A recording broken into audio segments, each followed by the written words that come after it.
Sumainyo ang Panginoon. At sumaiyo rin. Ang mabuting balita ng Panginoon ayon kay San Marcos. Papuri sa iyo, Panginoon. Noong panahong iyon, nang paalis na si Jesus, ay may isang lalaking patakbong lumapit.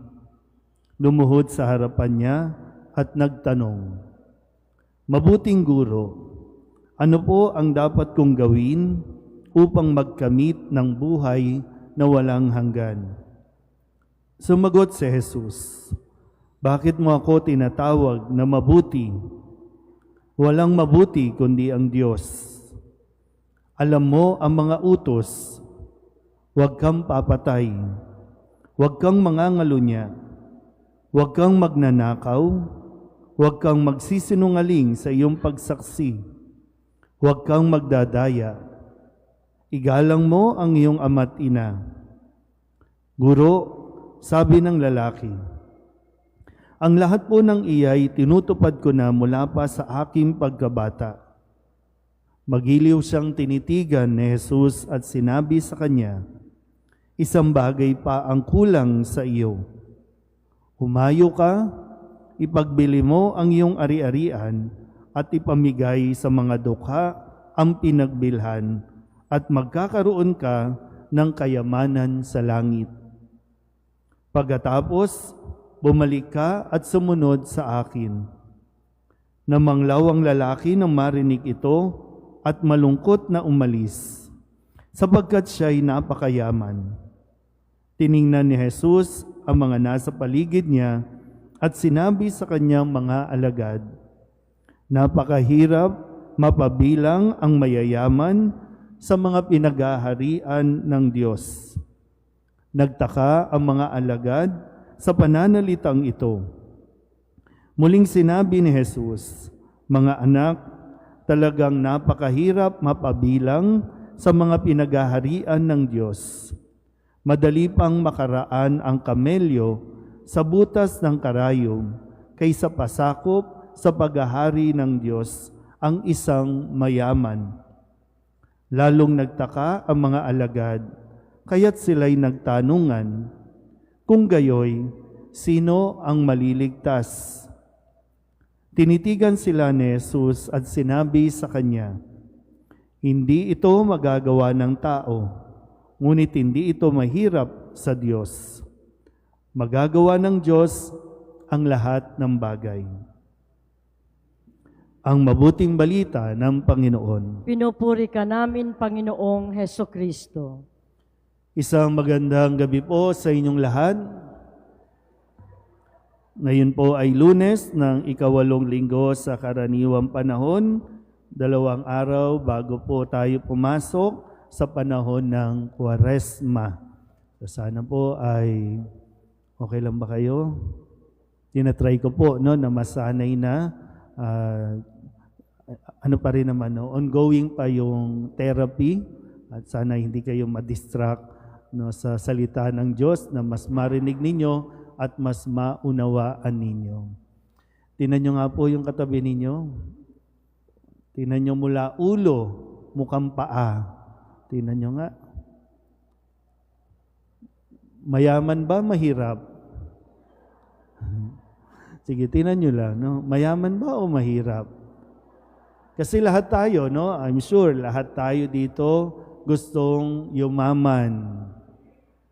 Talagang iba sa inyo, yumaman na nga kasi nagpursige talaga kayo, nagsikap kayo, nagpundar kayo, nagtrabaho kayo talaga, na matindi, mga nasa online natin, mga nasa abroad, talagang hindi lang isang trabaho ang pinapasok, kung makaka-sideline pa, magsa-sideline pa para lang kumita, makaipon ng marami, makapagpadala dito, makapagpundar ng mga ari-arian dito. Paano yan? Narinig natin sa ating ebanghelyo, mahirap makapasok sa langit ang mga mayayaman. Tingnan ulit ang katabi. Ikumpara ang sarili. Sino ang mayaman? Sino ang mahirap? Masama bang yumaman talaga? Kasi sabi dito, mayroong isang lalaki na gustong sumunod kay Jesus. At gusto niyang magkaroon ng buhay na walang hanggan. Gusto niyang magkaroon ng buhay. Ang sabi, ang lalaking ito ay napakayaman. Hindi naman siya masamang tao po, no? Kasi sabi dito, sinusunod naman niya lahat ng kautusan. Kasi yun yung una. Sundin mo ang kautusan, sundin mo ang utos ng Diyos, makakapasok ka sa langit. Pero sabi dito, may isa pa, no? May isa pa. Gusto mo ba talagang magkaroon ng buhay na walang hanggan? Gusto mo ba talaga na magkabuhay ka? Sabi niya, okay, may isa pang kailangan mong gawin. Okay ka na doon sa part na sinusunod mo ang mga utos ng Diyos. Pero may isa pa. Kung gusto mong sumunod sa akin, ipagbili mo ang iyong ari-arian at ipamahagi ito. So, ano ba? Aalis ka rin ba dito na malungkot katulad ng mayaman? Kasi nahihirapan siya, no? Dahil nga, siguro, yung tinatawag nga nating attachment natin sa material things, na-attach na siya doon. Sabi ko nga kanina sa umpisa, no? Mahirap i-let go, lalo na kung pinagpaguran mo ito. Pinagsikapan mong maipundar ito. Pinagsikapan mong magkaroon ka ng mga alahas, no, ng mga kung anumang mga palamuti sa katawan. Kaya lang na-attach tayo dito at kung sakali na ito, katulad dun sa mayaman, kung ito ang pumipigil sa atin para mas ma-attach tayo sa Diyos, kailangan natin gawin na i-give up ito. Sabi naman dito, parang binigyan naman ng pagkakataon ni Jesus yung lalaki, di ba? Gawin mo muna yan, sabi niya, no? Gawin mo muna yan, saka ka sumunod sa akin. So, binibigyan pa ng pagkakataon. At ang sabi, para bang maganda rin ang matutunan natin na ang anumang kayamanan na mayroon tayo dito, hindi yan sapat para tayo po ay magkaroon ng buhay na walang hanggan. Pero ang tanong nga, sa kabila ba ng kayamanan na mayroon tayo, masaya ka ba? Nagiging masaya ka ba?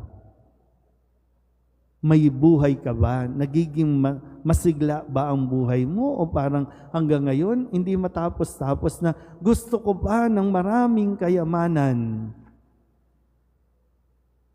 Ngayon, marami ngayon yung talagang namumudmod ng kayamanan, namimigay ng kayamanan. Maraming tao ngayon, di ba? Papasok kaya sila sa langit? Maganda rin pag-isipan, sa kanila ba talaga yung ipinamimigay nila? Kasi yung kanila, baka hindi pa nila ginagalaw. Dagdag nga lang sila ng dagdag. So yung ipinamimigay, magandang mapagnilayan, kanila ba talaga yan? O galing sa kung saan na dahil namimigay sila, nagmumukha silang mabait, nagmumukha silang mapagbigay. Pero tandaan natin, walang makaliligtas sa Diyos. Alam niya ang intensyon natin, alam niya kung saan yan galing. Kaya sana po, no, subukan din natin. Unti-untiin din natin kung paanong pinagsikapan natin itong ipunin, ipundar, darating ang panahon na kailangan nating unti-unting i-dispose ang mga ito. Unti-unting ipamigay, unti-unting alisin ito dahil sabi nga ni Jesus, para nang sa ganon, unti-unti rin makapag-impok ka ng kayamanan doon sa langit. At yun ang magiging access natin. Pero sikapin natin, dalawang bagay, tuparin natin ang kautusan ng Diyos at mag-ipon tayo ng kayamanan sa langit sa pamamagitan ng pagdidispose ng mga ari-arian o mga kayamanan natin o inaaring yaman natin dito sa mundong ito. Sabihin niyo nga ulit sa katabi ninyo, mamigay ka na. Di ba? At least, di ba, no?